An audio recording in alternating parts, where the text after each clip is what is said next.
welcome to another episode of Exia Properties House Tour. So for today's video, yung featured property natin is this brand new, ready for occupancy, 4-bedroom unit dito sa Grand Park Place, Imus. But before we start, please click like, subscribe, and hit that notification bell for more updates. This is Ave Federico, your property host.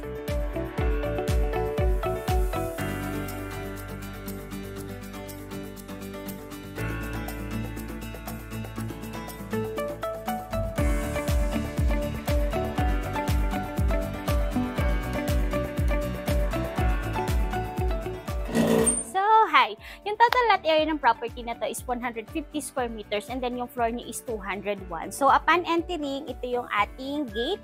So meron tayo ditong steel mailbox and then kung narinig nyo, tinesting ko rin yung ating doorbell.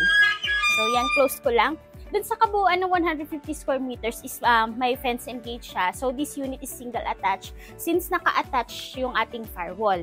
And then, meron tayo ditong dalawang pocket garden. So, meron na tayo ditong yucca tree. Yan, yucca tree kung tawagin. So, dito tayo sa ating car garage.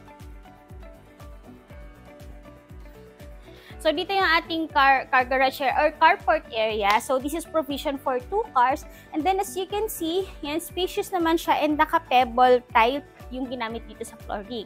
Dito naman sa left side na to, yan, meron tayo ditong access door galing dito sa ating car garage or carport, sorry. And then kung mapapansin nyo, may mga notes na rin naman dito. So since itong unit na to is may mga nakaabang na siya for utilities para sa mga broadband, sa cable, and then internet. So dito yon yung mga provisions.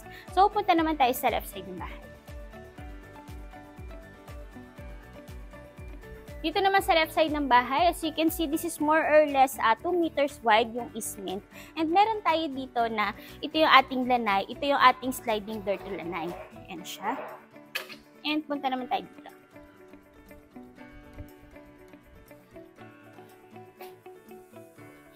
Ayan, kung bago ka sa channel namin, so huwag mong kakalimutang mag-subscribe and like. And then kung bago ka, ngayon mo lang makikita itong aming Inca water tank na yung capacity niya is up to 700 liters of water. And then, dito sa area na to is nakaabang naman ito for booster pump. Instead na para halimbawa gusto mong gamitin itong water tank hanggang sa mga bedroom sa second floor or toilet and bath sa second floor, so pwede naman siya. And then kung tatanungin nyo bakit may water tank, mahina ba yung supply ng tubig? No po. So ang ginagawa lang kasi ni developer is in preparation in case na magkaroon ng water shortage. And kasama talaga siya sa packages ng mga ready for occupancy units na ina-offer namin dito. Heading to our service area, ito yung ating service area. Meron tayo dito, lavatory or sink. Yan. So, pwede kang maglagay dito ng mga cabinets mo. And then, dito sa area na to, ito yung provision natin para sa ating mga washing machines. Automatic washing machines or yung normal na washing machines. And meron tayo dito mga outdoor na outlets.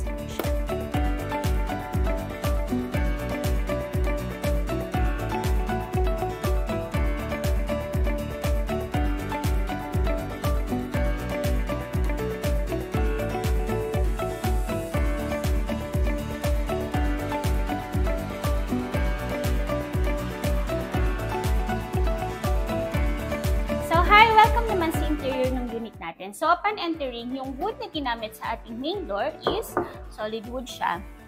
And then, naka-digital lock na tayo dito. Isa na tong digital lock sa mga naging innovations ng developer na to. So, ito yung ating foyer. Yan siya. So, sa foyer natin, so spacious naman siya. So, pwede kang maglagay dito ng mga maliliit na console table. And then, ito, parang nagkaroon sila ng accent dito. So, usually kasi sa architecture, hindi ko lang din sure, tinatawag nila itong lower. Yan siya. Kaya kung alam nyo rin kung ano exactly yung tawag or tulungan nyo kami, paki-comment sa description box. Thank you po agad. Ayan. So, next naman is ito. Yan. Dito yung ating pinaka-dining area. Dito sa dining area natin, yan siya. Since dito kasi sa left side na total kaagad yung ating kitchen. Ayan. Dito sa kitchen area natin is fully fitted kitchen siya and then may mga abang na tayo for gas range and then range hood. Included sa package yung ating mga built-in cabinets tulad nito. Ayan siya. dito, built-in cabinets.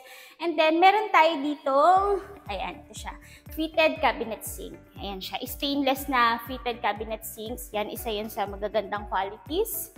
And then, dito naman sa bandang kanan ko, meron tayo ditong stainless pull-out para sa ating pantry cabinet. And then, ang isa pa sa magandang features ng unit na to, PWD and then senior citizen friendly siya. Kasi meron siyang ground floor bedroom. Ito yung ating ground floor bedroom. Yung ground floor bedroom natin is may sarili itong toilet and bath. And may provision na rin ito for aircon. Yan siya, yung butas na to. Ito yung toilet and bath niya.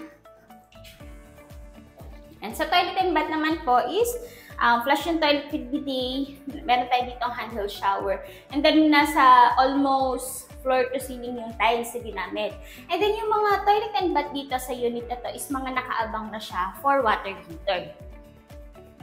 Dito naman sa bedroom na to is meron tayo dito mga built-in cabinets. Pwede dito. Mga floor to ceiling built-in cabinets. Yun siya. And laminated wood yung ginamit, which is high quality siya.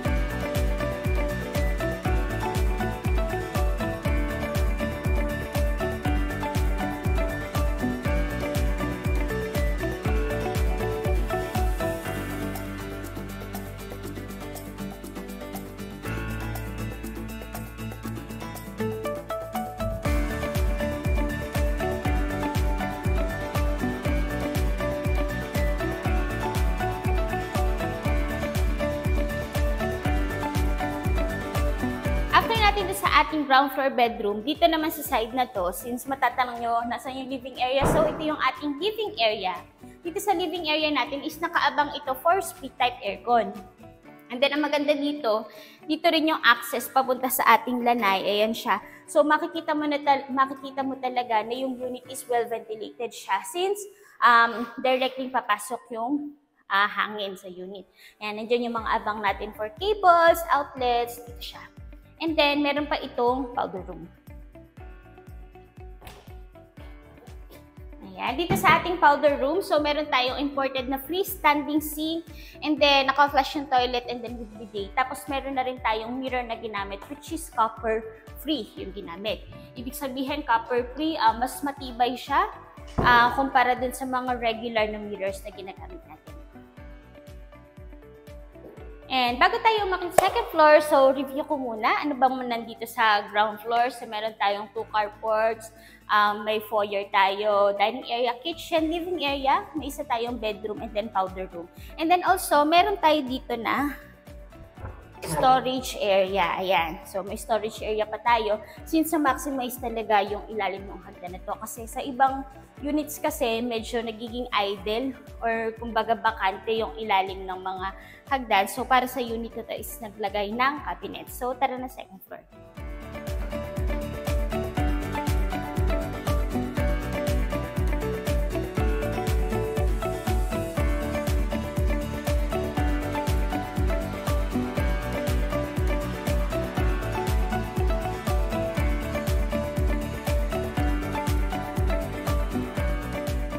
Welcome sa ating second floor. Yan, yung ginamit sa ating staircase or sa stairs natin is a pitong wood. Yan, magandang klase rin yun. And then as well as dito sa ating handrails, and then naka-steel railings tayo dito.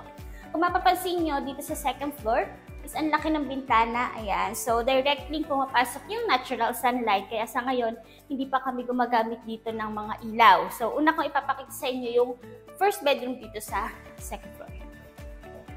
Yan. Yan siya. Ito yung ating first bedroom. Sa first bedroom natin, para sa reference nyo, ang maganda, masasuggest namin ditong size ng bedroom is mga single size bed siya. So, para at least mas maluwag yung magiging space. And then dito naman, yan, di mawawala ang ating built-in cabinets na napakalaki. So, marami ka talagang malalagay sa cabinets na ito. And then, ito yung ating vanity area. So, next naman natin bedroom number 2. Para sa bedroom number 2, medyo malaki lang to ng konti sa naon ng bedroom. And then, may abang na rin ito for split type, for window type aircon.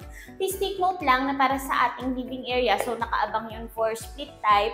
And then sa common bedrooms natin ay mga window type aircon. And then para sa mga master's bedroom is split type aircon. So hindi pa rin naman mawawala yung cabinets natin ng mga ganito. Ayan. Actually, itong mga ganitong cabinets, isa talaga to sa trademark nitong developer na to. And as well as yung ganitong vanity area. Ayan siya. So, lastly, or hindi pa pala last, puntahan muna natin yung common toilet and bath. So, yan. Ito yung ating common toilet and bath. And then, yun nga, ulitin ko ulit, para sa mga toilet and bath is may mga nakaabang na ito for water heater. May abang na. So, naka-handheld shower tayo dito. Ayan siya. And, meron tayo dito flush na toilet and then lavatory. Pati dito is copper-free yung ginamit na mirror. So, puntahan naman natin yung ating master's bedroom.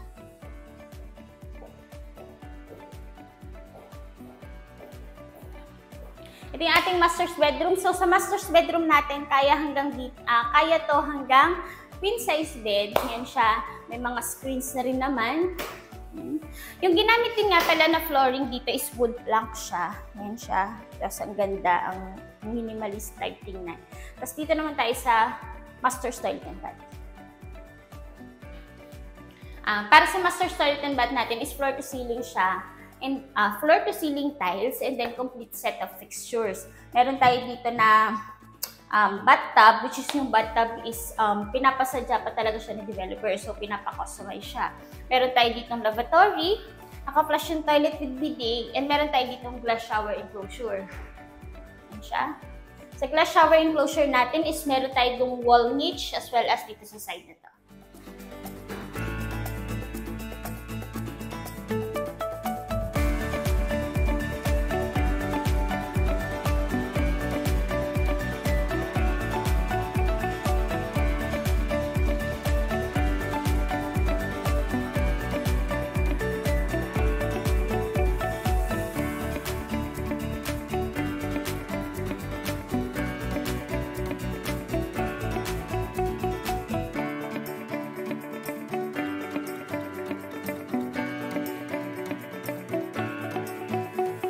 So that's the end of our house tour. Kaya kung interested ka at naghahanap ka ng ready for occupancy unit dito sa Imus, Cavite, so marami kaming available na units. Ilalagay namin yung details itong property na to sa description box and also ang aming contact numbers. Thank you for watching!